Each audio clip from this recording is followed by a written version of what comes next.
Welcome back to the Rogue Wave Podcast, talking comics, movies, TV, and pop culture with the Rogues who create it every Wednesday night. All right, big Marvel movie dropped. Thor: Love and Thunder hit theaters, and it cashed in, my man. It totally cashed in. It opened to one of its I guess the biggest opening for a Thor movie at 143 million over the weekend, right? Mm-hmm. Pretty massive. Yeah, almost up to about 500 million worldwide. So looking like it might be all right for them. Looking like it's. I don't know if it'll hit $1 billion, but they might top out at 8 to 900. So that's pretty good for the franchise. I'm curious what it's going to do next week, like this upcoming weekend, like what the drop off rate. Well, there might be a drop off, but there's not a lot of competition for There's it not. until maybe the middle of August. Yeah. So, I mean, I'm seeing people reviewing. Oh man, I don't even remember what animated movie is coming out next. So it's. I mean, I don't think it's gonna. It's not gonna struggle with anything. Right. So it's all gonna be whatever it makes, whatever it does, or however much it falls off is all gonna be on the merits of its own. Of its own quality. So one thing I found with Thor: Love and Thunder also mixed reviews. Some people loved it. Some people were very meh on it. And I fall in the latter category of the meh department. Comics Beat. That's I couldn't remember it. Thank you, Aaron. What's that? That's the next big movie to open. Paws of Fury. Oh, Paws of Fury. Yeah. Okay. So. I don't know. I don't know if it's gonna. I'm sure it's gonna do well. Hopefully, good for them. But I don't know if it's gonna compete with Thor: Love and Thunder for whatever reason. Well, I'll let you know how the Minions are. I'm gonna see them with my kids on Friday. Very excited. The Minions are, big in my household. Big fans. Anything that both my kids can agree on, like us as parents, we're huge fans because then it makes it very easy. Yes. But. Thor: Love and Thunder got meh reviews from many websites. One of those websites is The Beat. Heidi McDonald runs. It's a great comic book news website. And I found this review, and I actually thought, it's like, you know what? It kind of sums up in a lot of different ways what I thought about the film. Overall, like I walked out of there. So I go with my dad. You know that. That's a recurring. So anybody who recurringly listens to the show knows I go and see these movies with my dad. So that's our thing we do now. We've been doing that for many, many years. So it's been a cool little tradition we've created. And my dad will just blurt out at the end of every film, like whether or not he liked it or not. And he just walked out. He's like, "Man, that wasn't very good." He just walked out. He's like, "You were laughing? I don't know what you were laughing at. I didn't get any of the jokes. I didn't think they were that funny." He's like, and it's funny because, I tend to kind of agree a lot of times with him. Now, I might be not as blunt and not as I'll be a little more nuanced because I'm a little more like, well, I see this. I thought that was good. Or I thought this was bad. I thought this could have been better. That could have been, but overall, he'll just be like, nah, that was terrible, So he just walked out. And I kind of have to agree with him. I feel like it was a tale of two movies. I feel like it was this, trying to be Thor Ragnarok funny, haha. That wasn't really that funny. I thought the screaming goats were kind of funny just because my wife is obsessed with the screaming goat meme. But other than that, I don't know if there's really a lot of, outright humor. I thought all the actors too just kind of walked through it. Like, I feel like they weren't even acting. They were just kind of like reading lines and then, reading joke, haha, leave. Spoilers for anybody who hasn't seen it. Like, there's the Jane Foster storyline. I mean, that's a heavy storyline. They're just like, I got cancer. Oh man, that sucks, Jane. Yeah, it's okay. I'm going to keep working now. And it's like, all right. I mean, I guess so. Like, I don't know. I felt like they were just going through the motions, like that Buffy song in season 6 when they did the musical episode where she's just singing about going through the motions. She doesn't feel anything. She doesn't emote anything.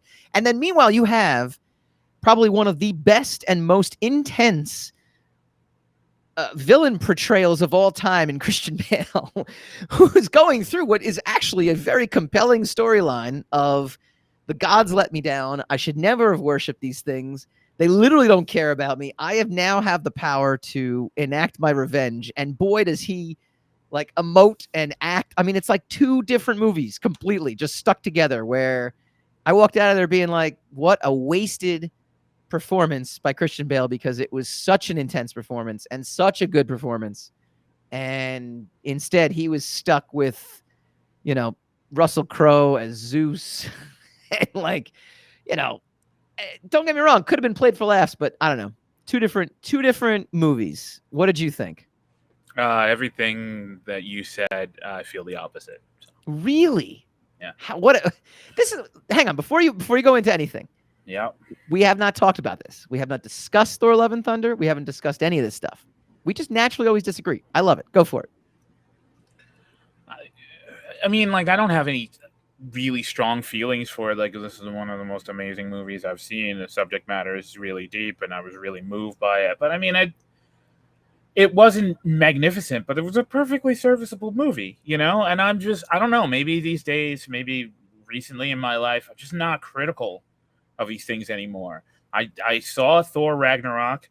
I've seen the Guardians of the Galaxy. I've seen what Taika Waititi, television shows and movies or whatever.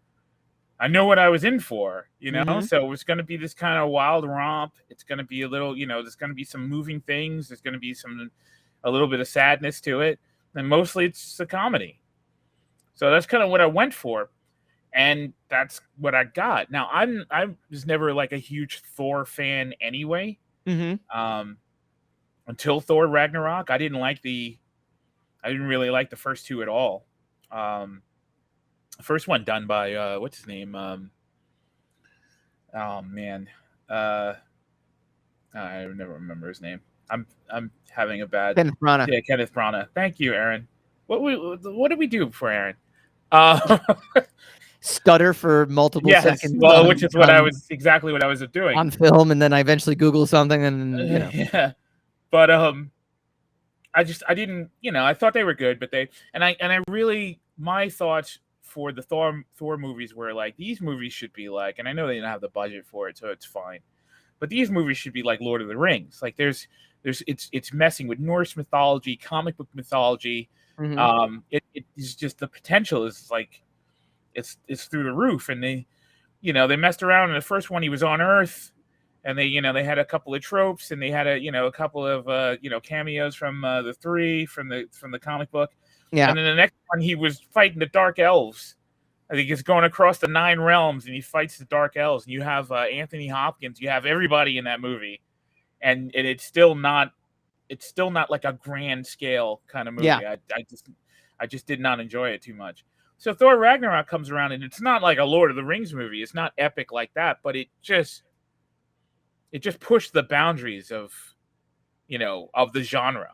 It's kind of a game changer for the genre. So I figured Thor: Love and Thunder was probably going to be a little less than Ragnarok, because Ragnarok is kind of a Hail Mary for a faltering franchise in the MCU. And so Thor Ragnarok, he's actually adapting. I mean, excuse me, for Love and Thunder, he's actually adapting a storyline.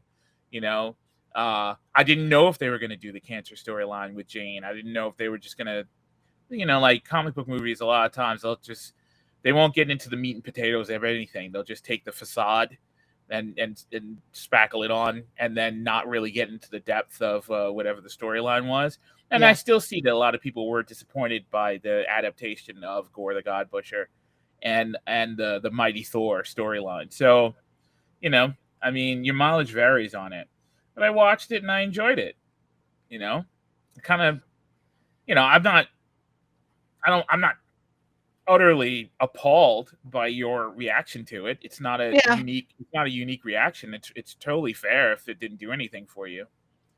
But I just, I don't know what I go to movies for. It's not really to be moved or be swayed in some like amazing way. I think those days for me are over. Like of going to a movie and like, oh my God, the game has totally changed. I've never seen such a film before. I don't think that's happened to me since like The Matrix.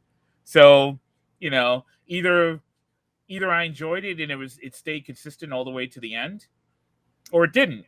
Right. And I'm like, all right, it could have been better. I think this was not good because the movie faltered. I didn't think this movie faltered, so it was fine with me. But like, I know I have changed because I wasn't really even critical with Obi-Wan, and I saw that Obi-Wan had trouble, had his own problems. But I was like, it's fine, like it's okay. Now something like Star Wars, which which is very near and dear to me, one would think I'd be overly critical about it, but I was just like, yeah, look pretty good. I agree with you actually, big time though, because you watch something to me like Umbrella Academy, and then you put it up against something like Obi-Wan, and you're like, yeah, no, it's they're in two different divisions. They're in two different leagues right now. But you can't compare them really. I mean, there's different genres, different networks, different everything. Yeah. I mean, look, the one you could definitely enjoy more than the other, absolutely. But you can't really compare the two. You can't really even compare the.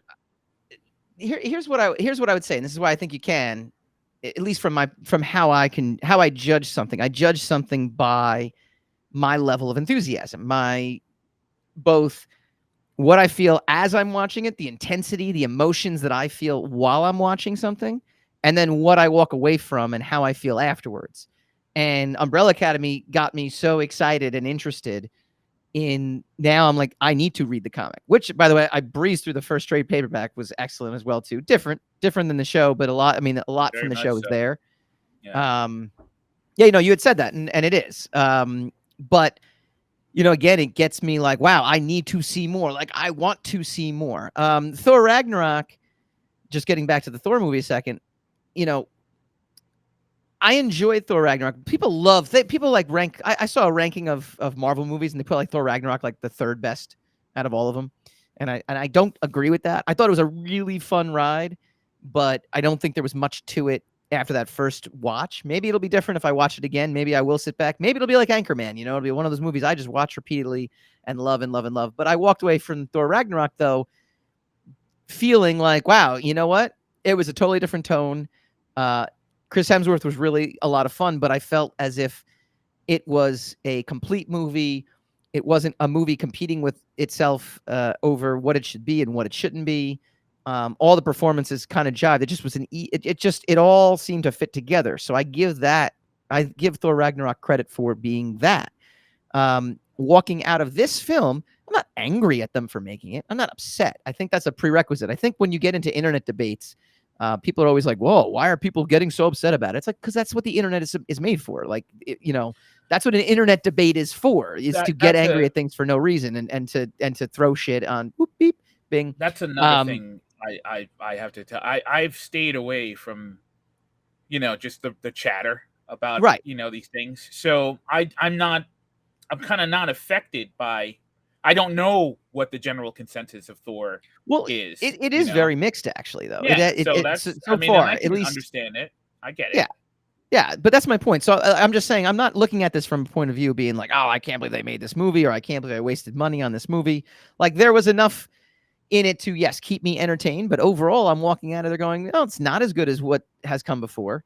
It is not, it saddened me to watch the actors, everyone except Christian Bale, I feel, even Natalie Portman, it disappointed me to watch them, in my opinion, not, I don't know, just kind of go through the motions, and they weren't really acting. They were just kind of there.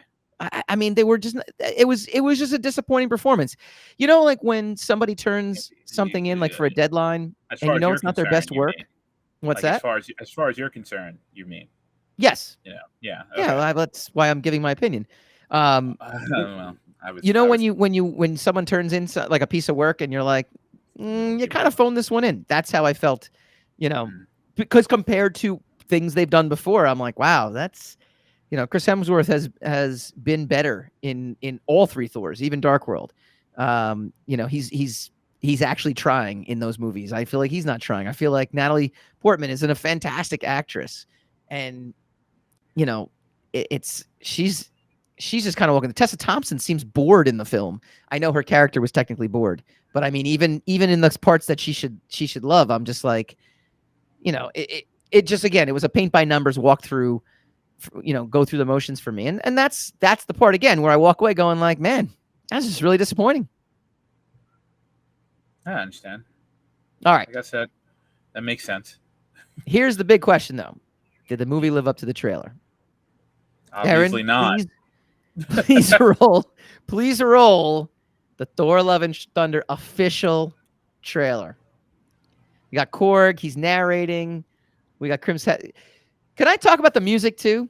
Like, how come he only chose Guns N' Roses, and he only chose like the 4 most popular Guns N' Roses songs too? By the way, I don't know, because Led Zeppelin worked last time. I guess so. I don't know. Like, he just, I don't know. It was Did like that an all bug you? Do you not love Guns No, N' Roses? look, I'm a big fan of Guns N' Roses, but I also felt like it was like, of all the Guns N' Roses songs, like, it was a lot of Guns N' Roses. Like, at least last time it just had one Led Zeppelin song, Immigrant Song. You know what I mean? Like, this They played one it twice though. That's okay. This one they played all 4 of like Guns N' Roses like big hits. Okay. All right. You're a fan of Guns N' Roses, but you think they overdid it in this movie. Correct. Okay. Correct. So here's the cheeky, Chris Hemsworth. This is going to be funny. This is Ragnarok Part 2. Okay. But here comes this big existential threat. He looks like, it's so funny too, because he goes black and white in the Shadow Realm too. Mm-hmm. Really two different movies, I feel like. All right, this July, they got the goats. Okay. We don't know that they're screaming yet. That's something to find out later. Yep, there's some awkwardness. I mean, this is going to be really funny.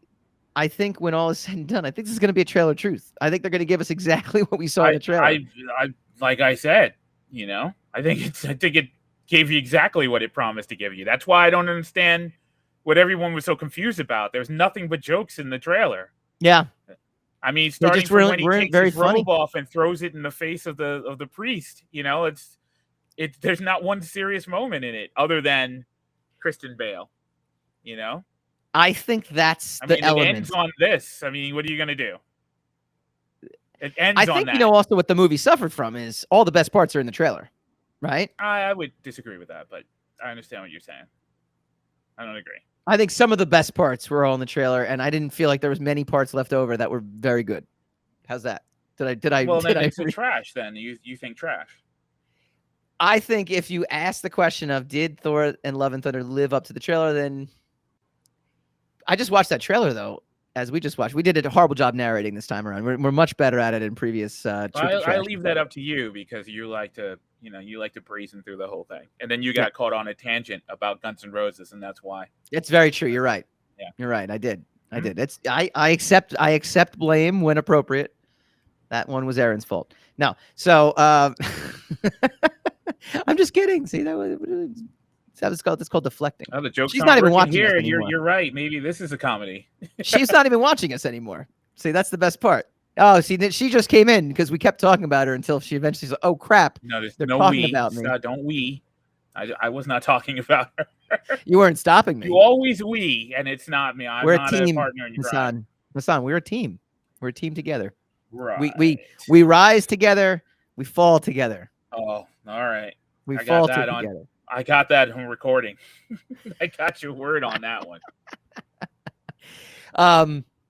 This is tough. I gotta agree with you. Actually, I think she is one of 8, maybe 7 people watching. It's very possible. Here's the thing. I want to say trash, yes, because and Christian Bale is the element that is trash, and he is the best part of the film. He's just in the wrong film. So I'm going to go trash when all is said and done. It did not live up to the trailer. The trailer promised. Go trash to keep up with your narrative, even though while you were watching it, you were like, no, this is actually pretty accurate to what the movie actually gave me. Well, again, I go by what did I feel when I left? What did I feel when I left the theater? Why did I feel so empty? That's not how truth or trash works. No. I'm not saying that's how truth or trash works. My point being is I'm watching this trailer going, yeah, they kind of gave us everything that they promised they would give in the trailer. So then why did I enjoy this trailer and not the movie? Because they didn't. I don't know. Ironically, I didn't like the trailer when it first came out. I was like, all right, Yeah. So, I was surprised. I Once liked again, the movie way unrehearsed, more Brad. than the trailer. Huh? Unrehearsed. What, No, I just what are like you it because talking- I'm like, I didn't like the movie. You're like, I like the movie. I love the trailer. I didn't like the trailer.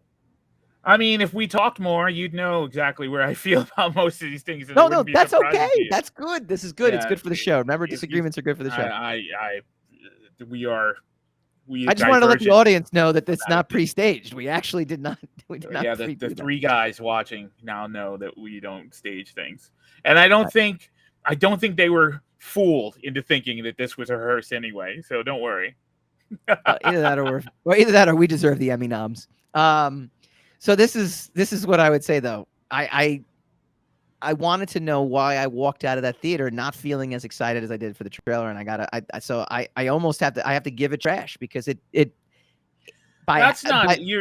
altering the game, but okay, if you want. Trailer truth or trash is not how you're supposed to feel about the film after you walk out of the film. Did the trailer give you what it seemed to promise? Did the film give you what the trailer seemed to promise? It did not. It did not. In what way? It gave you all jokes and goofiness, but that was only half the movie, and the other half was a serious or trying to be serious drama. But it showed you that. It showed you Gore the God, there were no jokes with Gore. It didn't give us the what Christian Bale was going to actually bring to the table. This is for me. Not I'm how the saying. game was played before. That's not how the trailer truth or trash. So you've changed it now. So all right, I didn't change it. You can truth or trash it for whatever reason you think you should. Are you truthing it or trashing it? I'm just going by the rules that you laid down for it as to whether or not the film gave you what the trailer promised. That's all. That was the only thing. We're judging the trailer, not the movie. Yeah. Well, I'm judging the movie based on the trailer. You can't. We're not reviewing the movie. We're reviewing whether or not the trailer gave us look at the caption below. Did Thor: Love and Thunder live up to the trailer? Did the movie live up to the trailer? Okay. It's right there. It's in black and white and orange. Like I said, it's a rule change. No, this is it. This is what we review movies. So basically, we were reviewing trailers and finding out if the trailers gave what the trailers promised. That's a review of the trailer, not the film. Not the film. No, but now, see, I told you. Did Thor: Love and Thunder live up to the trailer? Which is what I said. It's a rule change. Okay. I did not say that you. Even the last two ones we just did. Huh? We just did two of these exactly like this. No, we did Top Gun. And it was like, did Top Gun give us what was promised? And we were like, it's got jets in it, and things get blown up. So yeah. The movie delivered. The movie delivered exactly. It wasn't based on whether we enjoyed the movie or not, or whether the movie delivered. It was based on whether the trailer gave us. Whether the trailer even that, I'm saying that trailer did not. I'm saying that trailer did not, because that the intensity of Christian Bale was not seen in that trailer at all. That trailer was 100% lighthearted, and the movie was 50-50. So I'm saying trash. Okay. Which one are you going with? Are you going truth or trash? I abstain. You can't abstain. You got to pick one. I can abstain. We can change the rules. I can abstain. I abstain. I'll accept your logic. Hassan truthed it. I just changed the rules. I get to pick for you if you don't pick. If you say so, dude. What did you guys think? What did you think of Thor: Love and Thunder? Did it live up to the trailer? Did it deserve all the money it's making? Leave some comments in the comment field. We will comment throughout the week. When we come back, we've got Rogue Spotlight Chloe Tracos from the Righteous Gemstones coming up next.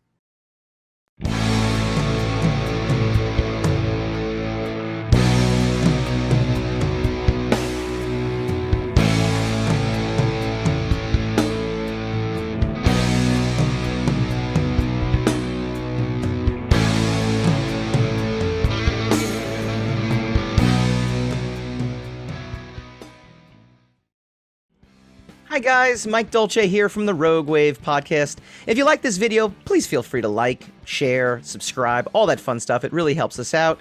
Leave a comment, let us know what you'd like to see in future episodes, and tune in every Wednesday night, 8 p.m. Eastern, for a brand new episode of the Rogue Wav Podcast.